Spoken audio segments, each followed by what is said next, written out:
Hunger. Written by John D. Swain. Narrated by Edward E. French. Heritage had passed the stage where he was conscious of hunger. Indeed, there was an almost complete and ascetic severance of mental and physical consciousness, a serene exhilaration in which his mind functioned with amazing clarity. Questions for whose answer he had often groped blindly were now revealed to him as vividly as a strange countryside is photographed upon the brain at night by a flash of lightning.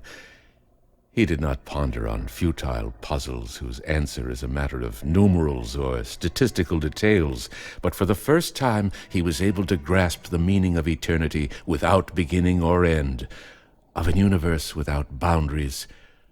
Such a childish device as our time conception amused him. He perceived the reasonableness of the fourth dimension, of other dimensions beyond. Meanwhile, as he passed through the darkness, it seemed to him that he was immensely tall, his head among the stars, and that instead of walking he remained fixed in space, while past him on either hand fled the trees and fields, the little hills and the scattered farmsteads. He realized that such a state could not long endure, that his mind was nicely balanced on a thin blade of consciousness, from which the slightest breath would overbalance it and plunge him into dark hallucinations. He must eat soon, or delirium would claim him. It was therefore with a fierce joy that at last, amid all these miles of darkened houses, he beheld a little house whose every window blazed with lights, candle lights, for as he drew near, he observed that lighted candles stood in rows on every sill. Candles are in cathedrals and coffee houses. They are lighted in joy and sorrow. They grace austere old houses where are much worn silver and old books and solid furniture polished by generations of hands and frowning portraits on faded walls. They burn in thieves' cellars. They are gay, arrogant, furtive. Seen in this isolated house, and long past midnight, they could indicate but one occasion: death. Heritage, forgetting his first impulse to ask for food, was moved to pause here to pay his respects to the dead. With the urbanity of famine, he would salute the still one, old man, woman, child, with a hail and farewell. He entered in, and as he thrust open the unlocked door, a venerable man rose and bowed. "I have been waiting," he said simply. "I knew you would come." "How could you know, when I only took this road, a strange one to me, by chance?" The old man smiled. "There is no such thing as chance. Of course, I could not know that it would be you in particular, but someone was bound to come. I need an acolyte, that I may complete my task." He looked down upon a little trestle board over which had been thrown a gaudy red tablecloth, and upon which lay a long roll of fine white linen cloth, like a cocoon, with two large candles burning at each end. The old man, Heritage noted as his eyes became accustomed to the flicker of many little candle flames, wore across his shoulders what appeared to be one of a pair of velour portieres, woven with florid designs in red, gold, and black. He pointed to the shrouded figure on the trestle board. "This is a princess royal," he explained. "Her history is well known to Egyptologists. Because she refused to marry her own brother, her father, the pharaoh, caused her to be strangled, and her body denied the sacred rites of sepulture.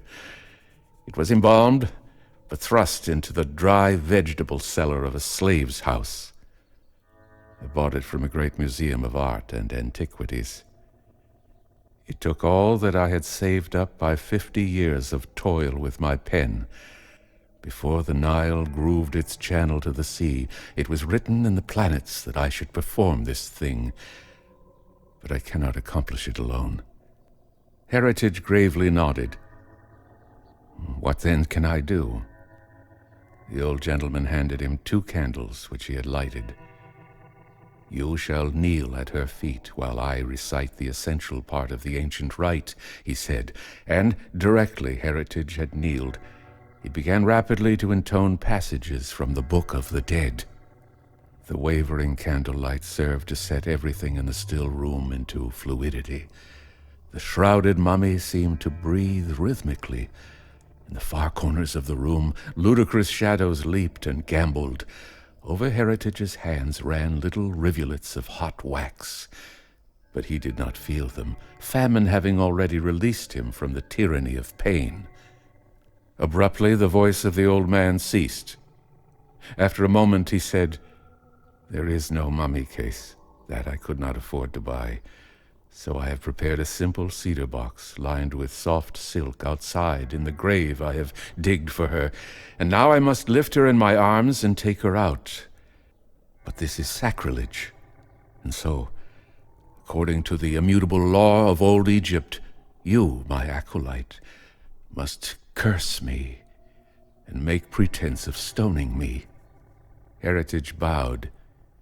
It seemed to him very fitting that he should do these things, and he carefully set down the candles and took the stone that was handed him. "May the gods damn your soul for sacrilege," he said, his voice thin and high, and then he feebly cast the stone toward the old man, but not directly at him. It struck the window at the back of the room. Several candles were overturned, and there was a chuckle of glass as one pane was demolished. From the black night there entered through the broken window pane 2 black cats with jade eyes. With solemn tread, eyes set hard ahead, they passed to the rude trestle, crouched and leaped upon it, one at the head, the other at the foot, and they began ceremoniously to wash their faces, their soot-black paws making mysterious and cabalistic signs like the passes of a necromancer or the incantations of a priest. The old man nodded. "It is well," he said, and stooping, lifted the light, dry mummy and bore it from the room and out into the night, followed by the 2 black cats. Heritage was left alone with many candles and the incense smoke from a cracked saucer upon which smoldered strange gums and spices. Presently, since the old man did not return, he opened the front door and passed through the weed-choked garden and resumed his way down the turnpike, now lighted faintly by the first hint of dawn. By it he perceived that he was come to a covered toll bridge spanning a river. Men had recently been at work restoring its planking, and just as Heritage was about to plunge into the black tunnel, his eyes made out the fragments of a lunch one of the workmen had left behind. There were dry crusts, the fat rind of a slice of ham, a bit of cheese. With a little sob, he sank upon his knees in the wet grass and began to cram the morsels into his avid mouth. And as he swallowed them without chewing, far away across the dark river, a cock challenged the dawn.